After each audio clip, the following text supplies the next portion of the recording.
deaths, no injuries from these tornadoes. So, of course, got to put that out there. Great news on that front because these are two EF1 tornadoes that formed along the similar cell. This moved all the way across Cass and Crow Wing counties here, just north of Brainerd. Here's the first tornado that touched down 11.5 miles long from Casino just outside of Pillager there and moved across East Gull Lake. And then as we go forward to the next tornado, this was another one with peak winds of 100 miles per hour that moved north of Legionville all the way across towards Crosby. But thankfully, it dissipated before it made it through the town of Crosby. That would have been the most populated area that would have seen this tornado run through. Of course, this was a pretty impressive tornadic cell, supercell that moved across the area. This had a particularly dangerous situation tag to it. I've never seen that in my time here in Duluth in the last 2 years. So yeah, it was an impressive tornado. Thankfully, no one injured or dead. So current temperatures out there, 63 in Two Harbors, 50 into Solon Springs, 59 to Duluth, 53 into Ironwood and Ashton right now. Starting off with a little bit of fog out there towards Aiken and down towards Solon Springs.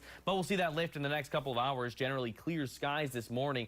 Some clouds, you can see them out here, starting to drift on into the region. That will continue throughout the morning. But right now, clear skies into northwest Wisconsin, east central Minnesota, and the Twin Ports. A couple clouds lifting north across the range. Now, this low pressure system situated over Missouri, sliding to our southeast, will stay to our southeast. But yeah, we'll see a couple clouds from it. And then later on this afternoon and evening, a couple thunderstorms possible across the international border. In general, tomorrow, thunderstorms possible for most of the day. But the main area of concern will be in the afternoon when one or two of them could be severe. So we have a marginal risk for severe weather. 1 out of 5 from the Storm Prediction Center, region wide, though not anticipating, not even close to the coverage of severe weather that we saw on Monday. This is a 1 out of 5. For put that into perspective, we saw an enhanced 3 out of 5 risk from the Storm Prediction Center for Monday.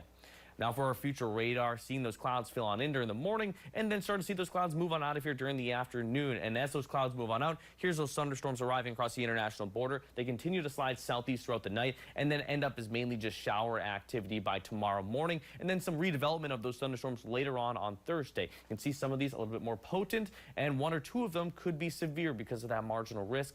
It would be kind of marginally severe as well. I'd say up to 60-mile-per-hour wind gusts possible and 1-inch hail, unlike that 2-inch plus hail that we were forecasting for Monday.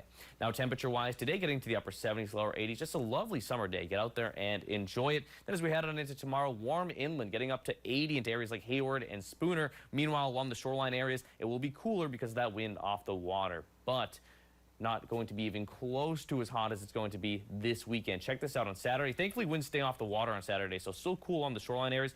Heat indexes or indices of up to 100 degrees possible on Saturday, and then Sunday almost region-wide heat indexes could get up to 100. That is the combination of temperature and dew point there. So yeah, some oppressive heat possible heading into Sunday region-wide. Got to be ready for that. Try to stay indoors if possible. Meanwhile, Grandma's Marathon forecast, chance of rain at the start of the half marathon there. I am expecting it to clear on out. It's a fine line that we're towing for those chances of rain and thunder, but by the afternoon, looking beautiful out there for the end of the marathon festivities.